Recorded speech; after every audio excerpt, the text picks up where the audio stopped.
Well, I'm sure by now you have heard the news regarding Charlie Kirk. I was preparing other content to upload to the channel, a different commentary, and I stopped to focus my attention on the developing news story. And then, of course, came the headline: he had passed. Charlie was a father, leaves behind, I believe it's two young children, and I believe another on the way, a precious wife. He was a Christian. He was a political activist. He stood up for his beliefs. And I've said before, though I didn't follow a lot of Charlie Kirk's uh, career, if there's one human being who's the most responsible for the youth vote turning out for Donald Trump, it was Charlie Kirk.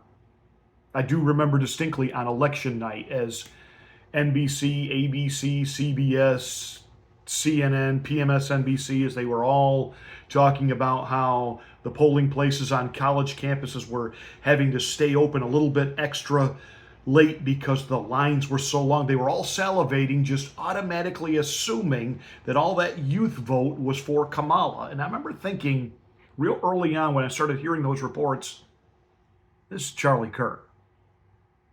This is the Charlie Kirk effect. That very simple, direct, go on to campuses, sit there at his little tent, change my mind, engaging oftentimes with kids with a liberal bent. I mean, stumped literally hundreds and hundreds and hundreds and hundreds and hundreds, if not thousands, of young people over and over during the last election cycle when he said, name me one Kamala Harris accomplishment. Name me just one thing she's done. And they couldn't do it. To be gunned down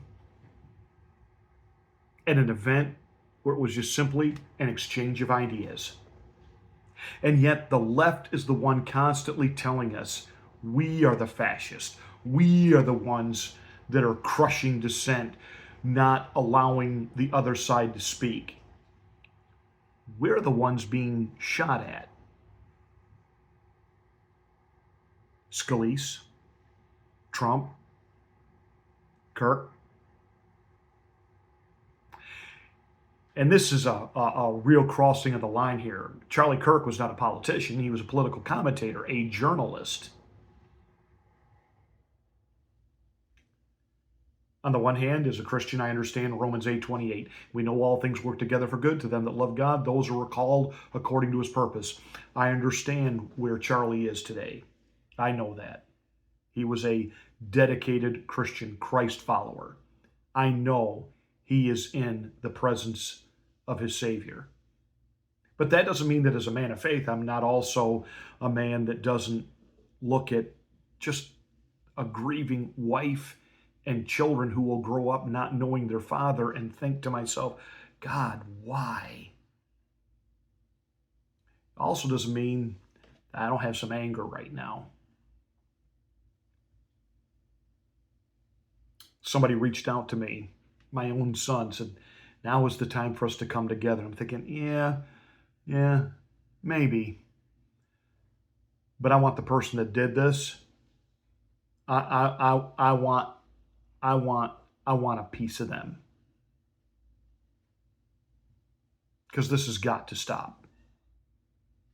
And this is the media and the left and this constant barrage that MAGA, white, traditional people of faith and values, that we're this existential threat to democracy, to society.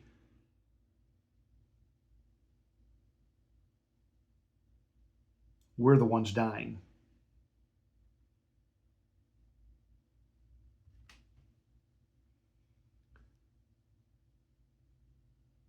We mourn with Charlie's family.